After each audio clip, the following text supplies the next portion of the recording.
हमारे साथ बने हुए हैं, उनसे हम बातचीत करेंगे। प्रोफेसर साहब, अगर हम फ्रांस की बात करते हैं, जो कुछ फ्रांस में हुआ है, 3 महीने में ही वहाँ पर सरकार गिर गई। किस तरह से इस पूरे घटनाक्रम को आप किस तरह से एक्सप्लेन करना चाहेंगे?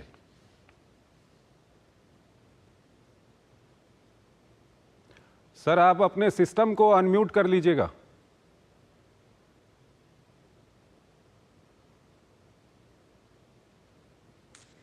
हेलो। जी, आप बोलिए। मुझे सुन पा रहे हैं? जी जी। धन्यवाद। पहले तो इसको दो स्तर पर देख सकते हैं।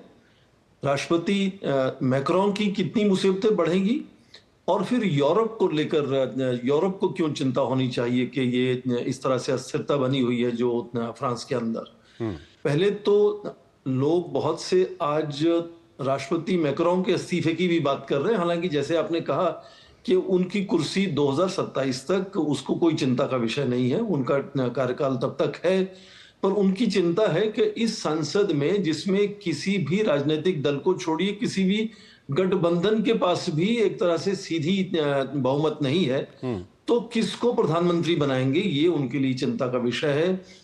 और दूसरा चिंता का विषय ये है कि आज फ्रांस में करीब 60 अरब यूरो का बजट का घाटा है और ठीक उसी को सुधारने के लिए उन्होंने प्राइम मिनिस्टर बार्नियर से कोशिश करवाई थी कि खर्चे में कटौती और नए टैक्स लागू करके किस तरह से वो घाटा काबू में किया जाए, जो कि नहीं हो पाया।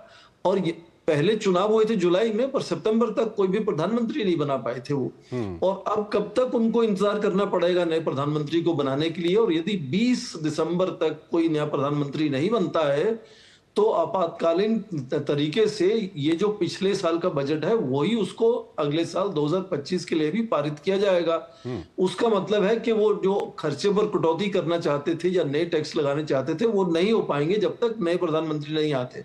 तो ये तो हुई चिंता मैक्रोन की कि वो किस तरह से अपना देश चलाएंगे। यहाँ कीमतें बढ़ती हुई नजर आती हैं, बजट का घाटा बढ़ता हुआ नजर आता है, उनके ऊपर कर्ज फ्रांस के ऊपर बढ़ रहा है। अब यूरोप की बात करें तो यूरोजोन में जर्मनी के बाद जर्मनी खुद अपनी खस्ता हालत में है, उनकी कोalition गवर्नमेंट गिर गई है, वो पहली इकोनॉमी है। और दूसरी बड़ी आर्थिक व्यवस्था फ्रांस है। तो यूरोजोन में यूरो पर क्या असर पड़ेगा, सबसे पहले तो इसका। और दूसरा, यदि ट्रंप कहते हैं कि वो यूक्रेन की सहायता नहीं करेंगे और यूरोपीय देश मिलकर कुछ करना चाहते हैं, और इस वक्त फ्रांस और जर्मनी दोनों अस्थिरता के माहौल में निकल जाते हुए नजर आते हैं, तो यूक्रेन का समर्थन कौन करेगा, सपोर्ट कौन करेगा, रूस से कौन मुकाबले में खड़ा होगा। तो ये सब यूरोपीय देशों को भी आज चिंता होने लगी है। और तीसरी सबसे खास बात यह है कि परसों शनिवार को पेरिस में 50 राष्ट्राध्यक्ष आने वाले हैं, क्योंकि वहां कैथोलिक चर्च नोत्रडेम जो है वो एक बहुत बड़ी आग में भस्म हो गया था, उसका पुनर्आवरण होने वाला है इसी शनिवार 2 दिन बाद। और 50 राष्ट्राध्यक्ष वहां जब आएंगे तो जाहिर है कि विश्व के मीडिया की और उन राष्ट्राध्यक्षों की नजर और ध्यान पूरी तरह से जाएगा कि किस तरह से ये राजनीतिक अस्थिरता जो है वो आर्थिक व्यवस्था पर भी असर कर सकती है। और वो चिंता मुझे लगता है किस तरह से वो मेजबानी करेंगे उस बड़े एक इवेंट की, वो भी मुझे लगता है कि राष्ट्रपति मैक्रोन के लिए एक चिंता का विषय है।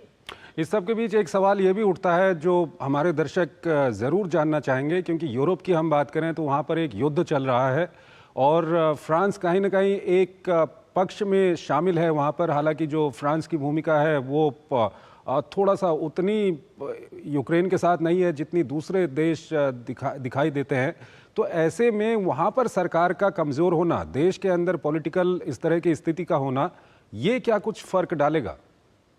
बिल्कुल फर्क डालेगा, क्योंकि आपको याद होगा कि यूक्रेन युद्ध के शुरू होते ही सबसे पहले जो लगातार मुलाकातें करने की कोशिश की थी वो मैक्रोन नहीं की थी। उन्होंने बहुत शुरुआत की थी कि किसी तरह से युद्ध, और जब वो नहीं हो पाया तो उन्होंने लगातार पूरे यूरोप में एकमत बनाने की कोशिश की है कि यूरोप को अमेरिका पर केवल आधारित नहीं रहना चाहिए, यूरोप के देशों को अपना सोचना चाहिए कि किस तरह से रूस के जो विस्तारवाद जिसको वो कहते हैं, किस तरह से उसका मुकाबला कर सकते हैं, यूक्रेन को किस तरह से सहायता दे सकते हैं। और जो ग्रेट ब्रिटेन है, यूनाइटेड किंगडम है, उसको तो एक तरह से बहुत ही खास दोस्त मानते हैं अमेरिका का। तो यूरोपीय देश अपनी नजरिए में क्या करना चाहते हैं उसमें जर्मनी और फ्रांस का सबसे बड़ा एक तरह से योगदान रहता है। और अस्थिरता इस वक्त दोनों देशों में बनती हुई नजर आती है। तो उसके चलते भी मुझे लगता है यूरोप में स्थिरता, यूरोप में आर्थिक व्यवस्था अच्छे से चले, यूक्रेन युद्ध में सहायता हो, इन सब मुद्दों पर ये जो राजनीतिक अस्थिरता फ्रांस में है, वो केवल राष्ट्रपति मैक्रोन के लिए चिंता नहीं है, उनकी साख पर भी असर पड़ेगा। जैसे मैंने कहा कि परसों 50 राष्ट्राध्यक्ष वहां आने वाले हैं, तो फ्रांस के राष्ट्रपति की फ्रांस की साख पर इसका असर होता है, उनकी ठीक है। वृद्धि दर पर ठीक असर है। होता है, उनकी जितनी चिंताएं वो लगातार बनी रहेंगी आने वाले समय में। ठीक है सर, बहुत बहुत शुक्रिया आपका हमारे इस कार्यक्रम में जुड़ने के लिए और तमाम जानकारियां और अपना खास विश्लेषण